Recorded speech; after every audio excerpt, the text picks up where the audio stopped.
अस्सलाम वालेकुम नाजरीन, प्रोग्राम आबो हवा और मौसम के साथ मैं हूं रिजवान अहमद और मेरे साथ स्टूडियो में मौजूद होंगे डॉक्टर मोहम्मद अफजाल साहब और डॉक्टर शहजादा अदनान साहब। आज हम जानेंगे माह सितंबर में मौसम की मजमूई सूरत हाल के हवाले से। डॉक्टर अदनान साहब ये बताइएगा कि अमूमन जो सितंबर का महीना है इसमें आबो हवा कैसी रहती है? देखिए, सितंबर का महीना जो है ये मानसून के जो क्लोजिंग का महीना है, मानसून इसमें रिट्रीट करती है। नॉर्मली 2 से 3 जो है वो वेस्टर्ली जो सिस्टम है वो इम्पेक्ट करते हैं हम मुल्क के बालाई इलाकों में, जबकि ईस्टर्न साइड से मॉइस्चर जो है, मानसून करंट्स जो है वो भी पाकिस्तान के शुमाल मशरकी और साउथ ईस्टर्न जो साइड है वहाँ पर इम्पेक्ट करते हैं, जिसमें ज़ेर सिंध वगैरह का इलाका है। और सितंबर के जो पहले 15 दिन है, जिसे फर्स्ट फोर्टनाइट कहा जाता है, वहाँ पर बारिशों की तादाद, उसकी इंटेंसिटी, उसकी अमाउंट जो है वो ज़्यादा होती है। और ग्रेजुअली 15 सितंबर के बाद मानसून जो है वो रिट्रीट करना शुरू कर देता है, उसकी इंटेंसिटी में कमी आती है। और फिर 15 सितंबर के बाद जो है वो नॉर्मली जो बारिश है वो पाकिस्तान के तूल अर्ज़ में उसकी अमाउंट जो है बहुत ज़्यादा कम हो जाती है। अगर हम दर्जा हरारत की बात करें तो तकरीबन 2 से 3 डिग्री का ड्रॉप आता है दर्जा हरारत में। मुल्क के बलाई इलाकों में ये शार्प या डिक्रीज है, जबकि जो जनूबी इलाके हैं, जिसमें जनूबी पंजाब, सूबाए सिंध और बलूचिस्तान के इलाके हैं, वहाँ पर जो है वो 1 से 2 डिग्री का डिक्रीज है। जबकि ह्यूमिडिटी की अगर हम बात करें तो जो हवा में नमी है वो भी तकरीबन उसकी रेंज 10 से 15% जो है उसमें डिक्लाइन आता है। और अगर हम वेपर ट्रांसपरेशन की बात करें तो अमूमन जो है पहले 15 दिनों में तो वेपर ट्रांसपरेशन जो है वो रेट उसका वो 4 से 6 जो है मिलीमीटर पर डे रहता है, जिसमें जनूबी हिस्सों में मुल्क के वो अमाउंट ज़्यादा होती है। और अगर हम बात करें कि आखिरी जो 15 दिन है सितंबर के, तो उसमें ये मज़ीद दोबारा इंक्रीज़ करता है। उसकी वजह ये है कि क्योंकि जो क्लाउड्स हैं वो कम हो चुके होते हैं, रेडिएशन इंटेंसिटी इंक्रीज़ करती है और हवा में नमी भी कम हो जाती है, तो जिसकी वजह से वेपर ट्रांसपरेशन रेट इंक्रीज़ करता है। सही।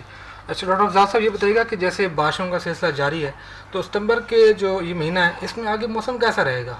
जी, इस दफ़ा जो बारिशें हुई हैं मानसून के सीज़न में वो काफ़ी अच्छी बारिशें हुई हैं पूरे मुल्क में जी। और अगस्त में, जैसा कि हमने अपने पिछले प्रोग्राम में भी बताया था फोरकास्ट में, कि इस दफ़ा अगस्त में ज़्यादा रेंज होंगी और उसी तरह से अक्सर इलाकों में, ख़ास तौर पे जो हमारे सिंध के इलाके हैं और उसमें भी जो साउथ ईस्ट सिंध है, यानी जनूब मशरकी इलाके सिंध के, वहाँ पे बहुत ज़्यादा बारिशें हुई हैं और तकरीबन 200 से 300 मिलीमीटर तक भी बारिश रिकॉर्ड की गई है जी।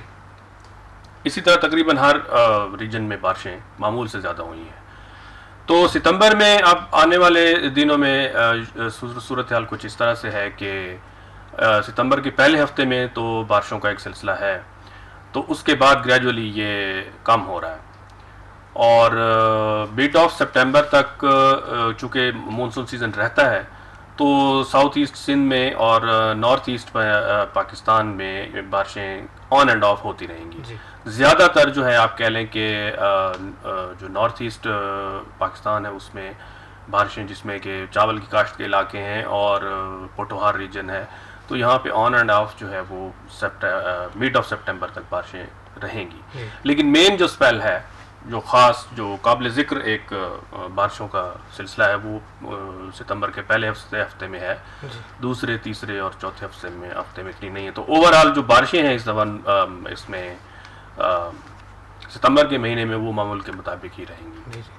अच्छा डॉक्टर साहब ये बताइएगा कि अमूमन जो सितंबर का महीना है इसका जो क्लाइमेट है इसका जनरल इम्पैक्ट क्या होता है, क्योंकि कुछ फसलें हैं वो तैयार भी होने वाली हैं और फसलों पर क्या असर होते हैं इसके? देखें, इसमें जो अगर हम बात करें चावल की काश्त के इलाके हैं तो वो ये तो जो बारिशें हैं अगस्त की बारिशें और सितंबर की बड़ी बेनिफिशियल होती है और सितंबर के बाद अक्टूबर में उसकी हार्वेस्टिंग होती है, तो वहाँ जब तक तो ये बड़ा बेनिफिशियल है कि अगर वो बारिशें होती हैं।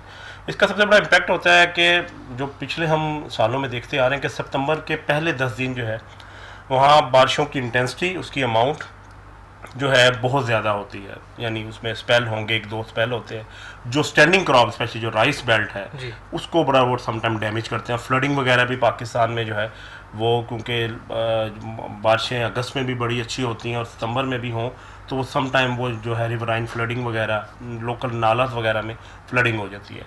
सेकेंडली अगर हम बात करें ये महीने की जो बारिशें हैं, अगर हम हेल्थ के लिहाज से बात करें तो डेंगू के लिहाज से ये महीना बड़ा वल्नरेबल है क्योंकि इस महीने में अगर बारिशें होती हैं और फिर आगे मिड ऑफ सितंबर में जब टेम्परेचर फर्दर यानी स्लाइटली राइज करते हैं तो ह्यूमिडिटी मॉइस्चर वाटर जो है वो अवेलेबिलिटी ऑन द सरफेस जो है जो उसके लिए बड़ी आइडियल प्लेस है डेंगू के लिए। तो लास्ट ईयर में भी पिछले 2-3 सालों में देखने आया है कि सितंबर के महीने में जो डेंगू है वो ट्रिगर करता है। तो इस लिहाज से ये बारिशें जो हैं वो इम्पेक्ट करती हैं हेल्थ के लिहाज से जो है। तो डॉक्टर साहब ये बताइएगा कि क्या इस दफ़ा भी सितंबर के महीने में जो डॉक्टर साहब बता रहे हैं कि डेंगू जो है उसके जो है वो आ सकता है और जो फसलें हैं उन पर असरात होते हैं, तो इस दफ़ा भी ऐसा ही रहेगा क्या मुख्तलिफ कोई हम देख रहे हैं?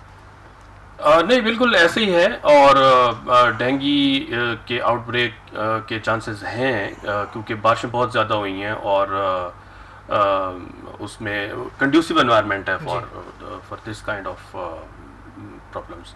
इसके अलावा जो फसलों पे अगर आप बात करें इम्पैक्ट्स की तो मैं उसमें इजाफा करना चाहूँगा कि कपास जो कि एक कैश क्रॉप है हमारी और सितंबर का महीना बड़ा इंपॉर्टेंट बड़ा क्रूशल होता है उसके लिए। उसमें होता ये कि अगर ह्यूमिडिटी और टेम्परेचर ज़्यादा हो तो उससे जो है वो कपास की फसल बहुत ज़्यादा मुतासर होती है। और अभी जो बारिशें मौजूदा हैं उसमें ये है कि जब अगर पानी की वाटर लॉगिंग हो जाए, पानी रुक जाए, खड़ा हो जाए खेतों के अंदर, तो वो क्रॉप को जो है कॉटन क्रॉप को बहुत ज़्यादा नुकसान देता है। पानी का खड़ा होना चावल के लिए इतना नुकसानदेह नहीं है मगर कपास के इलाके जो हैं उनके लिए बहुत ज़्यादा नुकसानदेह है। तो किसानों को चाहिए कि वो अपने इन हालिया बारिशों में जो है वो ज़्यादा से ज़्यादा कोशिश करें कि पानी वहाँ खड़ा ना होने दें, उसको ड्रेन करने का इंतज़ाम करें। और जो टेम्परेचर्स हैं आने वाले महीने में सितंबर के महीने में उसमें अगर आप नॉर्दर्न पाकिस्तान की बात करें तो शुमाली इलाकों की और शुमाल मशरिकी पंजाब की और केपी की, तो उसमें टेम्परेचर्स कम रहेंगे, मामूल से थोड़ा सा कम रहेंगे मैक्सिमम टेम्परेचर और मीन टेम्परेचर जो है। जबकि साउथ पंजाब और सिंध में चांसेस हैं कि टेम्परेचर्स ज़्यादा होंगे क्योंकि क्लाउडीनेस कम हो जाएगी आफ्टर मिड ऑफ सितंबर।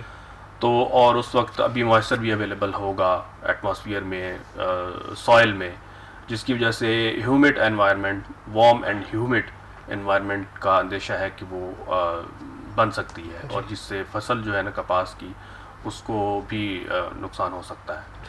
अल्लाह ना करे ऐसा हो, लेकिन इस चीज़ का एहतमाल रहता है।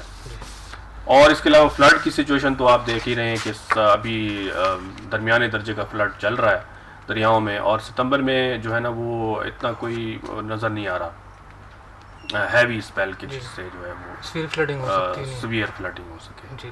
तो बहरहाल वो नॉर्मल रेंज में जो फ्लड होता है वो तो सीज़न में होगा, बट कोई एक्सट्रीम इस तरह की चीज़ नहीं हो सकती। नाजरीन, ये था हमारा प्रोग्राम सितंबर के महीने के हवाले से कि इसमें जो मौसम की मजबूरी सूरत हाल है वो कैसी रहती है और कैसी रहेगी।